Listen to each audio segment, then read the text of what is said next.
తెలంగాణ. ఈ మధ్య బాబు please please please కూర్చోవాలి ప్లీజ్, ఇప్పటికే లేట్ అయింది ప్లీజ్.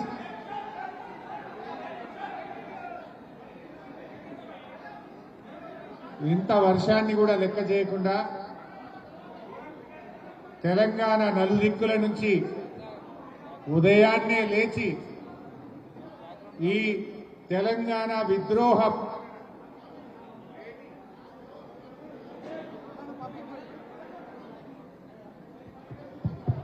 హాల్ లైట్స్ వేయండి. హాల్లో ఉన్న లైట్స్ ఇక్కడ ఉన్న వాళ్ళు పక్క జరగాలి. ఫస్ట్ ఇక్కడ దయచేసి ఇక్కడ ఉన్న వాళ్ళందరూ పక్కకు జరగండి.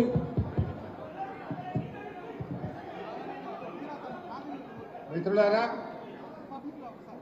ఇంత వర్షాన్ని లెక్క చేయకుండా ఉదయాన్నే లేచి ఈ దుర్మార్గపు ఈ విద్రోహ కాంగ్రెస్ పాలనను అంతం చేయడానికి రాష్ట్రం నలుమూలల నుంచి తరలి వచ్చిన యువ కిషోరాలందరికీ స్వాగతం సుస్వాగతం. మన అధ్యక్షుడు గెల్లు శ్రీనివాస్ యాదవ్ గారు మనందరికీ ఇంత మంచి ఆతిథ్యం అందించినటువంటి స్థానిక ఎమ్మెల్యే మిత్రులు గౌరవనీయులు లక్ష్మారెడ్డి గారికి, గౌరవ కార్పొరేటర్లు, విద్యార్థి విభాగం మరి పేర్లు తీసుకోవట్లేదు, టైం లేదు కనుక, సీనియర్ నాయకులకు, మీడియా మిత్రులకు అందరికీ పేరు పేరున నమస్కారం.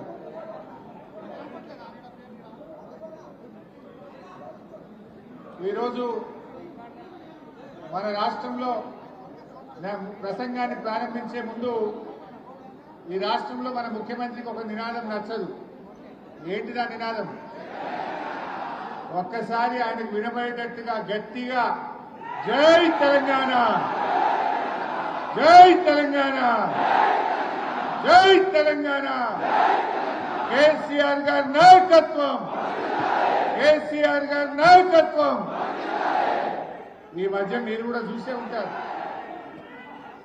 ప్లీజ్ ప్లీజ్, ఈ మధ్య మీరు కూడా చూసే ఉంటారు.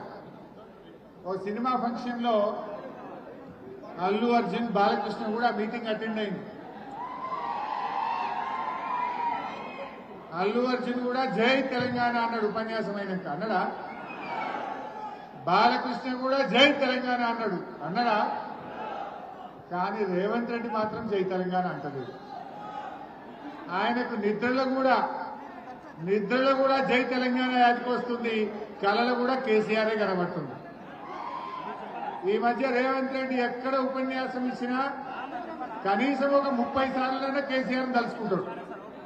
కేసీఆర్ను తలుచుకోకుండా రేవంత్ రెడ్డి మాట్లాడలేరు, ఆయన ప్రసంగం ఉండదు. ఎందుకంటే రేవంత్ రెడ్డి మన ఆత్మగౌరవ నినాదమే జై తెలంగాణ. ఆ నినాదాన్ని కనుమరుగు చేయాలని కుట్రలు చేస్తా ఉన్నాడు. ఈ మధ్య రేవంత్ రెడ్డి జై తెలంగాణ కాదు, ఏమంటుండు? జై ఢిల్లీ, జై సోనియా గాంధీ, తప్ప జై మోడీ అంటాడు. బడే బై చోటే బై. అంతకు మించి జై తెలంగాణ మాత్రం అనడానికి ఆయనకు నోరు రాలేదు కూడా. ఎందుకంటే ఆనాడు తెలంగాణ ఉద్యమంలో మీ అందరికీ తెలుసు, ఇంట్లో కొంతమంది పాత ఉద్యమకారులు ఉన్నారు, కొత్త తరం విద్యార్థి నాయకులు ఉన్నారు. ఆనాడు ఉద్యమం జరిగే నాడు కేసీఆర్ గారి నాయకత్వంలో రాజీనామాలు చేయాలంటే బీఆర్ఎస్ పార్టీ ఎమ్మెల్యేలు, ఎంపీలు, మంత్రులు, ఎంపీలు అందరం రాజీనామా చేశాం. రాజీనామా చేయకుండా పారిపోయిన వాడు ఎవడన్నా ఉన్నాడంటే అది రేవంత్ రెడ్డి, కిషన్ రెడ్డి. కేంద్ర మంత్రి కిషన్ రెడ్డి రాజీనామా చేయలేదు, ఈనాటి ముఖ్యమంత్రి రేవంత్ రెడ్డి రాజీనామా చేయలేదు. జిరాక్స్ కాగితం ఇచ్చిండు రేవంత్ రెడ్డి. రాజీనామా చేయాలని ప్రజలందరూ తిరగబెడితే ఇచ్చినట్టే ఇచ్చిండు, కానీ జిరాక్స్ కాగితం ఇచ్చిండు స్పీకర్. ఒరిజినల్ ఇస్తే ఏడ యాక్సెప్ట్ చేస్తాడో, ఎక్కడ మళ్ళా ఎలక్షన్ పోవాలో అని జిరాక్స్ కాగితం ఇచ్చిన వ్యక్తి రేవంత్ రెడ్డి గారు. అంటే ఆనాడు ఉద్యమ కాలంలో ఉద్యమకారుల మీద తుపాకులు ఎక్కుపెట్టి రైఫిల్ రెడ్డిగా పేరొందినాడు.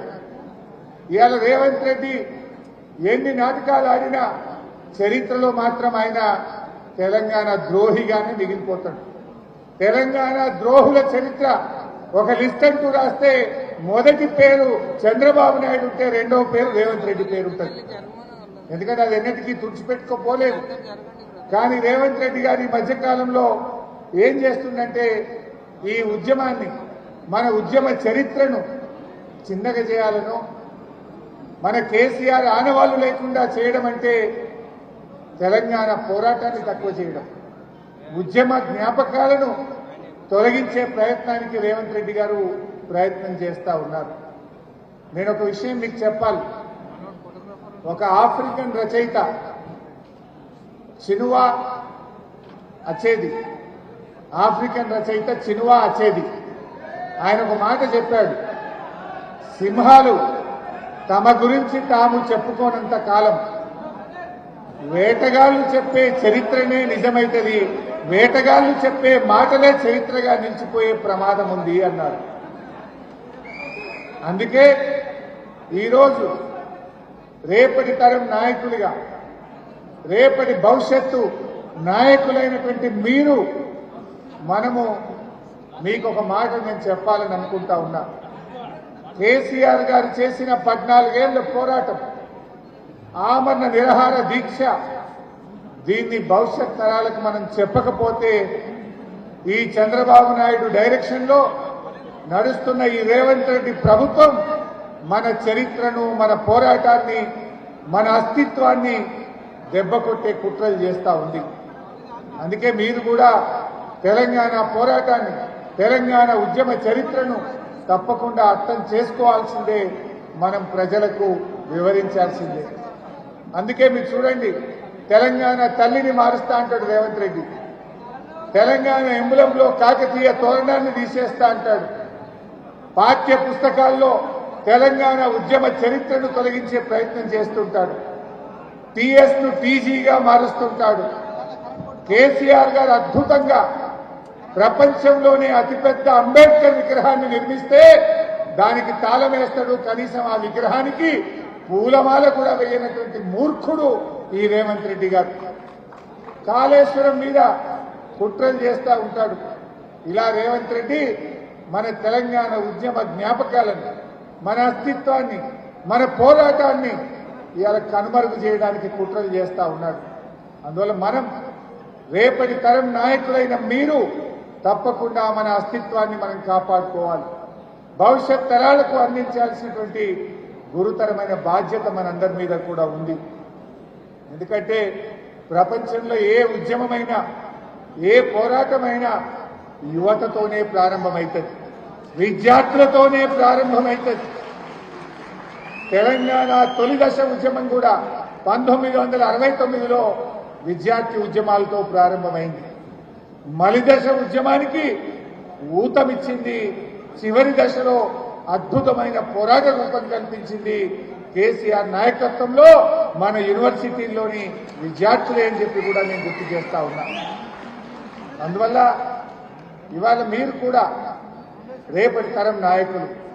కేసీఆర్ గారు ఎంతో మందిని, ఆనాటి విద్యార్థి నాయకులను ఎమ్మెల్యేలుగా, ఎంపీలుగా, కార్పొరేషన్ చైర్మన్లుగా, కమిషన్ మెంబర్లుగా ఉన్నతమైన స్థానానికి ఆనాడు కేసీఆర్ గారు తెచ్చారు. వాళ్ళందరూ ఎవరో మీకు తెలుసు, ఇక్కడే ఉన్నారు నాయకత్వంలో.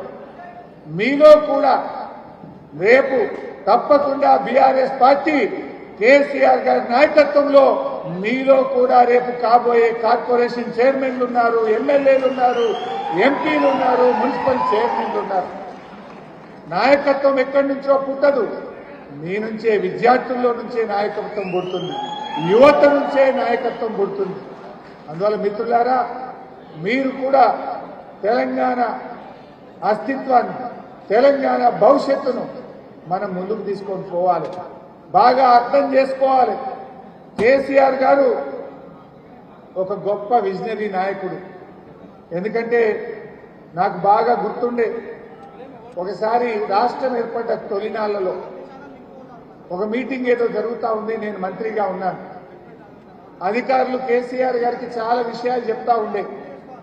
సార్ ఇక్కడ సివిల్ సప్లైస్ లో స్కామ్ అయింది, ఇందిరమ్మ ఇళ్లలో స్కామ్ అయింది, లేదా ఇక్కడ భూముల్లో పెద్ద ఎత్తున కాంగ్రెస్ నాయకులు స్కామ్ చేశారు, అని చాలా వివరాలు చెప్తా ఉండేది. నేను ఆ మీటింగ్లో ఉన్నాను.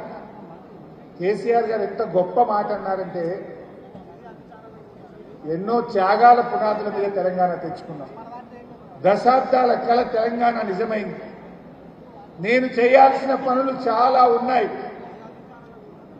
నేను కృష్ణా గోదావరి నీళ్లను తెలంగాణ బిళ్ళలోకి మలపాల్సిన బాధ్యత నా మీద ఉంది. తెలంగాణ ప్రజల ఆశలను ఆకాంక్షల్ని నిజం చేయాల్సిన బాధ్యత నా మీద ఉంది. నేను ఈ చిల్లర పనులు నేను చేయను. చట్టపరంగా ఏం చేయాలనో మీరు చేసుకోండి. కానీ కాంగ్రెస్ వాళ్ళ మీద కేసులు పెట్టుడు, పగబట్టుడు, లోపలేసుడు, ఈ చిల్లర వ్యవహారం నేను చేయను. నేను 14 ఏళ్లు పోరాడి చావు నోట్లో తలబెట్టి తెలంగాణ తెచ్చిన నా పని అంతా కూడా ఈ రాష్ట్ర అభివృద్ధి మీద ఉంటది, ప్రజల ఆకాంక్షల మీద ఉంటది అని చెప్పిన గొప్ప నాయకుడు కేసీఆర్. కేసీఆర్ ఏ రోజు కూడా పగ, ప్రతీకారం, కుట్రలు చేయలేదు. నేడు రేవంత్ రెడ్డి ఏం చేస్తుండో మీ అందరికీ తెలుసు. అది నేను లాస్ట్లో చెప్తాను. కానీ ఈరోజు మన ఉద్యమ ట్యాగ్ లైనే నీళ్లు, నిధులు, నియామకాలు. కేసీఆర్ గారు ఎంతో ప్రయత్నం చేసి